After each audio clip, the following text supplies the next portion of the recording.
다 같이 부자가 되는 보통 사람 재테크 이야기 이제 시작합니다.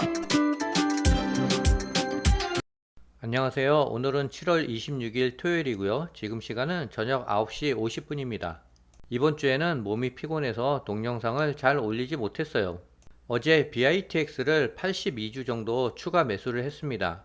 이더리움이 상승이 예상되지만 쉽게 매수를 못하고 있어요. 구독, 좋아요 부탁드립니다.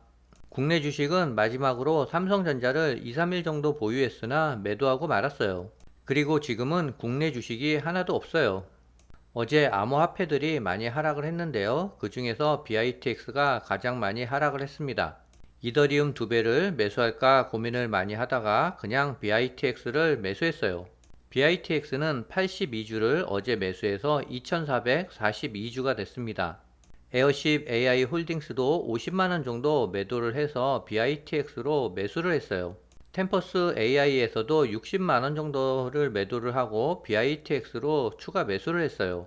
어제 비트코인이 11만 5천 달러 밑으로 내려왔었는데요. 아마도 마지막 조정이 아닐까 하는 생각에 남아있는 현금을 다 털어넣습니다. 다행히 BITX는 6% 정도 하락했으나 반등으로 마무리했고요. 템퍼스 AI도 1% 정도 상승했어요. 에어쉽 AI는 0.7% 정도 하락했는데요. 주가의 흐름은 우상향하면서 긍정적인 것 같습니다. 어제 비트코인이 하락해서 고민을 많이 했습니다. 유튜브의 전문가들이 비트코인을 일부 매도를 하고 이더리움으로 갈아타는 방송이 많이 나왔습니다. 캐시우드가 비트마인에 대규모 투자를 했다라는 소식도 들리고요.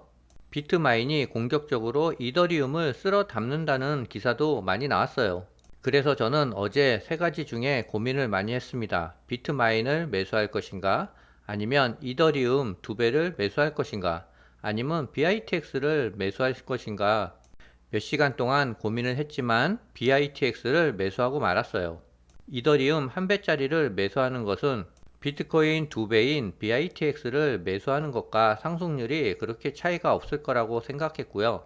그렇다고 이더리움 2배를 매수하기에는 이평선의 이격이 너무 커 두려움이 있었어요.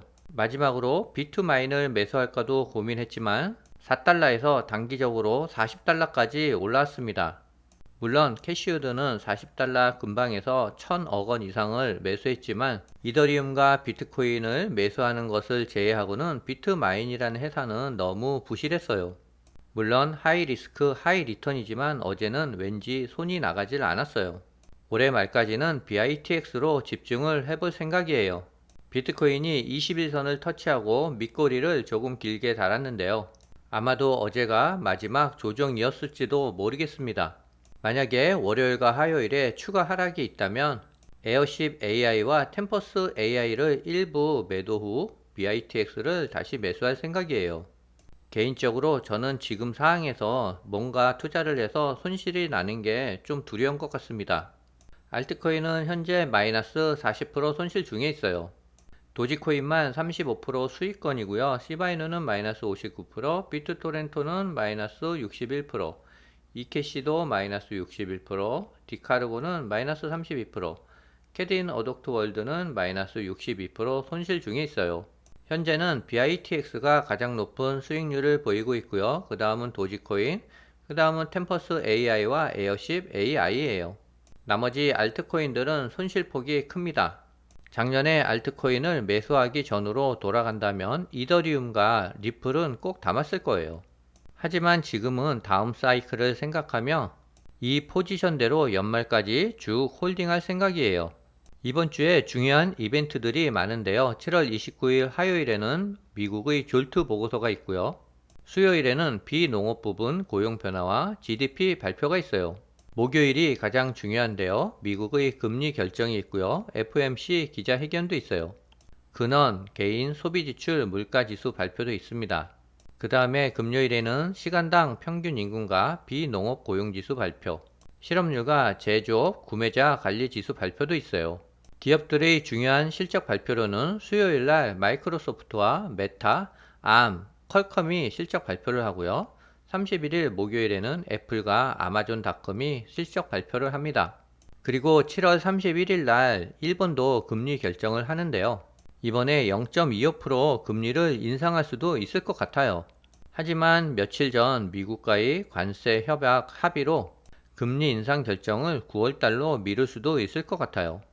만약 7월 31일 날 금리를 0.25% 인상한다 그래도 작년과 같은 엔캐리 트레이드 청산과 같은 이슈는 그렇게 크게 대두될 것 같지는 않습니다. 이번 주 주말에 미국과 유럽연합의 관세 협상이 예정돼 있는데요. 합의에 도달할 가능성은 50대 50이래요. 그리고 나머지 협상이 안 된 나라들에 대해서는 트럼프 대통령은 일부 협상은 서한 발송으로 마무리하겠다라고 말했습니다. 아직까지 협상이 안 된 나라들은 일방적으로 관세를 통보하겠다라는 방침이에요. 현재까지 영국, 인도네시아, 베트남, 필리핀, 일본 등이 관세 협의가 되었고요. 우리나라와 EU, 인도 등 나머지 주요 무역 상대국에 대해서는 합의가 이루어지지 않았지만 만약 8월 1일까지도 협의가 안 된다면 고율의 상호 관세를 물리겠다라는 공언이에요. 19년 만에 트럼프와 파월 의장이 만났는데요. 트럼프 대통령이 연준에 직접 찾아가 파월을 만났습니다. 연준의 청사 공사비에 대해 대놓고 파월 의장을 몰아붙였어요. 그리고 트럼프는 파월 의장에게 금리를 낮출 것을 공개적으로 압박했습니다. 트럼프 대통령이 파월 의장을 직접 찾아가 금리 인하해 줄 것을 요청했는데요. 그럼에도 불구하고 파월 의장의 고집은 아직 꺾이지 않고 있습니다.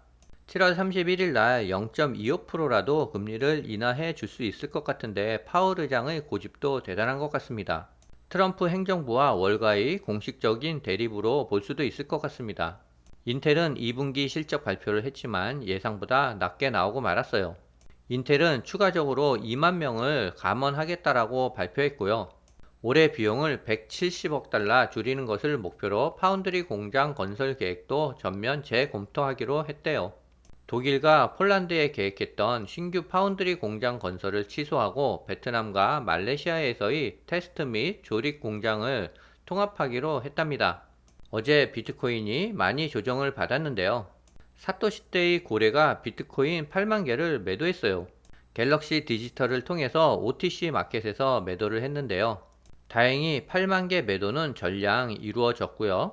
그렇게 큰 조정 없이 시장은 비트코인 8만 개를 흡수했어요. 앞으로도 개인 고래들이 비트코인을 지속적으로 매도할 것 같은데요. 기관과 기업 차원에서 그 물량들을 흡수할 겁니다. 그러면서 손바뀜은 점점 일어날 것 같고요. 그럼으로써 위험 자산보다는 금에 더 가까이 따라갈 것 같아요. 지금은 이더리움과 리플이 상승할 것이라는 뉴스로 도배를 하고 있습니다. 리플 차트가 말하는 초강세 시나리오를 얘기하고 있고요. 이더리움 ETF에 4억 5천만 달러가 순유입됐대요. 반면 비트코인 ETF에는 1억 2천만 달러가 순유입됐답니다. 지금은 비트코인보다는 이더리움에 매수세가 몰리고 있어요. 이더리움 ETF에 16거래일 연속 자금이 유입됐는데 총 12억 원이래요. 이더리움의 상승이 많이 나올 것 같지만 저는 선뜻 매수의 버튼이 눌러지지를 않고 있습니다. 솔직히 경험이 없어서 겁이 나는 게 사실이에요. 도지코인 고래들은 7천만 달러를 매집해 전문가들은 610% 정도 급등을 예측하고 있어요. 저는 이번 사이클에서 좀 더 알트코인들을 공부한 다음에 다음 사이클을 본격적으로 준비해야 될 것 같습니다. 비트코인도 잘 모르지만 알트코인은 더욱 몰라서 섣불리 많은 금액을 투자했다가는 손실폭이 커질 것 같아요. 그래서 더 공부를 열심히 해서 다음 사이클을 준비할 거예요. 오늘은 여기까지입니다.